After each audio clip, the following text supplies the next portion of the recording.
the presidential debate between Donald Trump and Joe Biden, and putting it mildly, it has not been a good weekend for Joe Biden. There's been a lot of talk among Democrats and independent voters that is he up to the task and should he drop out and be replaced with another Democrat. I'll be getting on that further in the video, but I just want to talk about the severity of the situation and the situation that Biden is facing.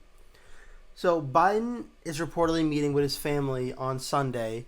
It will be the day before I upload this, and we have not heard much news out of this meeting yet, but it's more likely than not that they'll probably just tell Biden to kind of keep things going and don't drop out of the race, seeing as this meeting was already prearranged before the debate. But Biden is certainly in not a good place right now. He's in a very, very bad situation for him for trying to win the re-election when he had that abysmal debate performance. And you can look at it however you want, whether you're a Democrat or Republican. Biden did not have a good night, and that debate is not going to help him one bit. Now, I have a few backup of information I just want to show you that kind of puts this in perspective. The poly market odds for the 2024 election has Trump at 63% and Biden at 21%. So why is this significant? Because this is the highest number Trump has had since they started doing this, and this is the lowest number Biden has had. And just to be sure that I'm not making that up, look at the chart of Biden versus Trump over time. This is, I believe, starting back in January of 2024. Trump was up here for a little bit, then he got a decent lead, then it started to shrink again, where it got so close, Biden actually overtook him at one point. Very, very close, but Biden did overtake him. And then it was very, very close. It keeps getting a little bigger for Trump. Trump's clearly winning. And then we get to June 27th. We get to the presidential debate. And what happens? Trump's up by a big number. He's up by, what is that? About 26? 16? Let's see, that's 43. Yeah. All right, so he's up by about 16 points. All right, pretty big. And then the debate happens, and it drops even bigger. But it's not that Trump goes massively higher. He goes from 59 to 65. Definitely a big jump. But Biden goes from 32 down to 16. Trump's not the one losing momentum in this race. It's obviously Biden. Which is why, if any of my listeners are Democrats or independents who lean Democrat, I can't stress this enough to you. I'm not trying to say Biden, in my opinion, is done because I want to say Biden is done. I'm saying it because all the numbers that come out so far seem to support that. People who are betting do not believe Biden has a chance to win. Chance of event. Biden drops out of the presidential race. That's now at 45%, and it's up 10. Biden wins a popular vote. The Democrats should always be favored to win the popular vote in the United States right now. And Biden's only at 34%. If it's Trump versus Biden, this may be an election defeat on the levels of Reagan versus maybe Dukakis. This will not be, probably won't be that bad. That might be a bit of an exaggeration. But it is not, I think I was thinking H.W. Bush versus Dukakis, I believe. I think I got that mixed up. But I'm trying to make the point, Biden is not in a good position for re-election anymore. Maybe he was, maybe he wasn't, but this debate definitely made sure of that. Now, is it possible that as the debate goes over time, it fades from memory and Biden's poll numbers go back up? It's possible. It is. But Biden didn't have a good night. Look, you can argue policies, you can argue the issues. One of the candidates on that stage looked like they could do the job as president, and it was not Joe Biden. He couldn't put a sentence together. He looked out of it. He looked very confused, and Trump did not. And that's plain and simple. That's what everyone watching at home saw, and that's why I think Biden's in deep trouble for the presidential election. It's not just policies, it's also who can do the job. Optics make a big, big difference, as JFK versus Richard Nixon did in the 60s, as Donald Trump versus Joe Biden did in 2024. Optics absolutely matter, and Trump's optics were a million times better than Biden. And looking real quick, I'll go to the polling average in a second. Look at the states right now. A lot of red for Trump, and there's some blue for Biden, that's true, but where is it red? Well, if you've seen some of my prior videos, I've gone over, these are my toss-up states: Wisconsin, Michigan, Pennsylvania, Georgia, Arizona, and Nevada. North Carolina could be a toss-up state, but I have that as lean Republican right now. I said for Trump to win, he has to win Georgia, has to win Arizona, and has to win one of Wisconsin, Michigan, or Pennsylvania. The betting odds have Wisconsin very close, but 56-44. 52-48, and 54-46. If it's Trump versus Biden, based on these, Trump wins every single one of them. He's the president of the United States again. Trump's also winning in Nevada, which, if Biden were to win Michigan or Pennsylvania, Nevada could become very important in making sure Trump reaches 270. But of course, the poly market odds aren't everything. But still, I thought it was important to show that there's definitely been a movement away from Biden in terms of who people think he can win. Now we go to the RCP polling average. 46.8% average for Trump to 44.9% for Biden, 1.9. So, why does a 1.9% margin in perspective matter for Trump? That's the overall national polls. So you could look at it more like that's the popular vote. What really matters to me is the state-by-state polls. But I still think the national vote could be interesting because if Trump is winning the popular vote over Biden, there's no way in heck Joe Biden is winning the presidency. But just like over here, on the side right here, Arizona, in the average, Trump's up by 5.6. Georgia, Trump up by 4. Michigan, Trump up by 1.2. Nevada, 2.8 for Trump. North Carolina, 6.7 for Trump. Pennsylvania, 2.8 for Trump. I'm not going to click on Wisconsin now because that'll take me to a whole new page, but you get the point I'm saying. Trump is leading in all these swing states, and he's starting to pull a lead off in the national vote average. This may be Joe Biden's rock bottom moment for his campaign. Maybe he rebounds and does better, and a few months from now this video looks completely outdated and makes no sense. It's possible. Maybe Joe Biden's never able to recover, and this is the beginning of his end for his campaign. It really can go either way, but it doesn't look good for Biden right now. And I have some polls that show this. 538, which of all the political forecasting websites seems to be one of the more pro-Biden that there is, has who people, likely voters, thought won the debate. Trump had 60%, Biden had 20.8. Definitely not good if this is the most Democrat-friendly election forecast that I've seen. Fox 5. Who won the debate? Trump got 71%, Biden got 22%, or 27%, excuse me. 2% thought it was a tie. New York Post. 51% said Trump won, 23% Biden won, 14% draw, 12% not sure. Sadly for Biden, this might be one of the most beneficial polls he sees, because he's not been doing too good elsewhere. And lastly, a brand new poll released by CBS and YouGov right before I started recording this video. So I'm going over this now for the first time. Biden has mental cognitive health to serve as president. On June 9th, 35% of registered voters said Biden does. Now it's 27%. 72% say he does not. That's up from 65%. Try and tell me how Biden had a good debate, how his policies, that maybe he told the truth more than Trump, or some of these other claims I heard. Please try and justify this. This is CBS News saying this. This is not Fox News. This is not Newsmax. This is CBS News all agreeing Biden does not have the mental cognitive health to be president of the United States. And now we look at have mental cognitive health to serve as president, Biden versus Trump. Trump, 50-49, does not. Of course, in a normal election, that would not be good. You don't want one candidate to only be at 50-49. But when the other candidate is at 27, well, Trump might as well be like a shining gold star compared to Biden.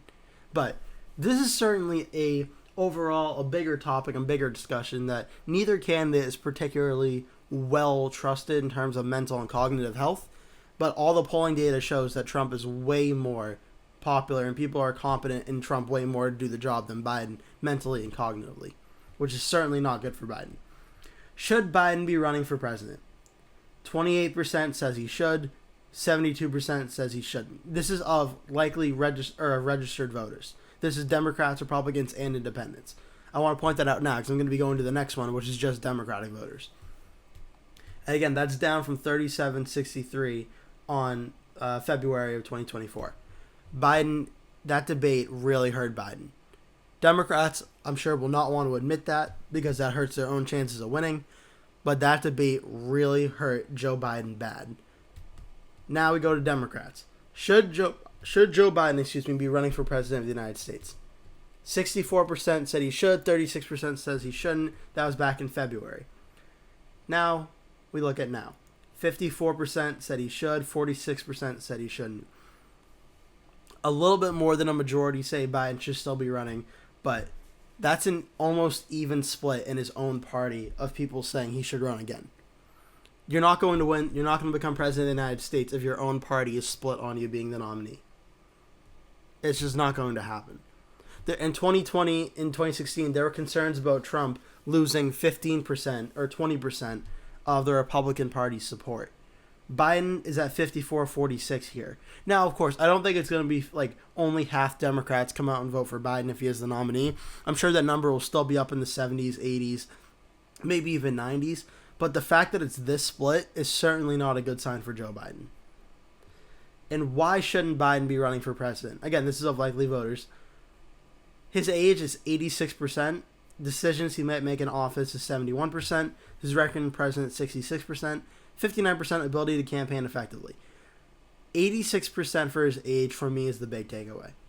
Like, decisions he might make in office, I don't think that's... I saw a few comments arguing about Biden's policies and things he talked about during the debate and what his actual policies are. I don't disagree, but I don't think they matter as much as optically and his appearance. I really don't. I don't think a lot of people in politics and the news media pay attention to policies as much as they do optics of the person actually doing the job. That's why I think Trump is crushing Biden right now, is Trump optically looks more fit and stable to be president of the United States than Biden. And that's just the truth. That's just my opinion, but that's what it looks like right now. And that's why I think Biden's in a lot of trouble right now, is he doesn't look fit to do the job, at least based on the debate anyway. Now, at the debate, which candidate presented his ideas clearly? 47% said Trump did, 21% said Biden did. Again, tell me how Biden had a good night when even a CBS poll is showing he did not do a good job presenting his ideas. Appeared presidential, 46% for Donald Trump, 28% for Biden. Again, not a good number for Biden. Inspired confidence, 18% for Biden, 44% for Trump. Definitely some room to grow there among both candidates, but for sure, Biden did worse than Trump here. The one kind of good spot for Biden is explained plans or policies. Biden got 35%, Trump got 43%. This is the closest of the gap, and this is actually in my recap video I went over, where I said Trump, I think, could do a better job being a little bit more specific on his policies and his ideas. And Biden, I think, at least attempted to explain his policies a little bit more.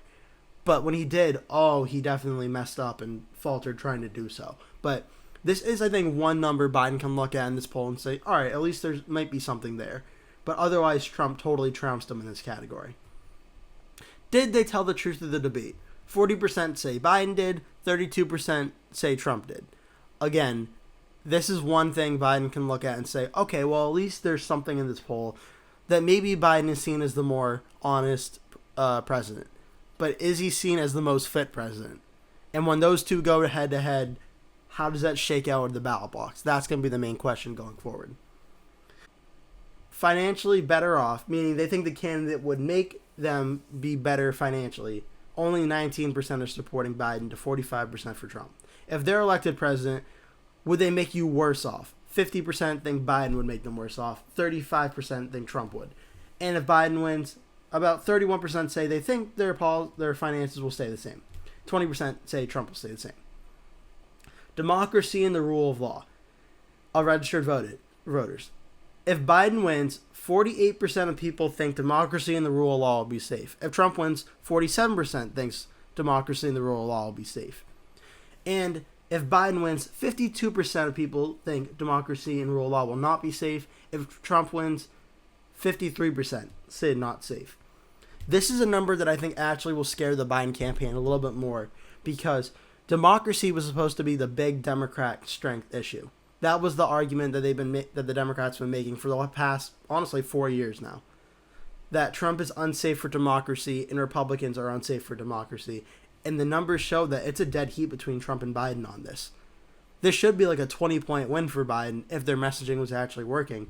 But the fact it's only a 1-point difference, that's not good. That is not good. I believe that's the last category. Nope, there's a few more. But that's not good for Biden and the Democrats when on their strong issue, they're basically tied, or they are tied. So that is not good for Biden. Should Joe Biden be the nominee among Democrat registered voters? 55% says he should, 45% says he shouldn't. Again, when your party is almost split on you, that is not good. That is very not good. will the Democrats come together at the end of the day and vote for Biden if he's the nominee? I'm sure they will.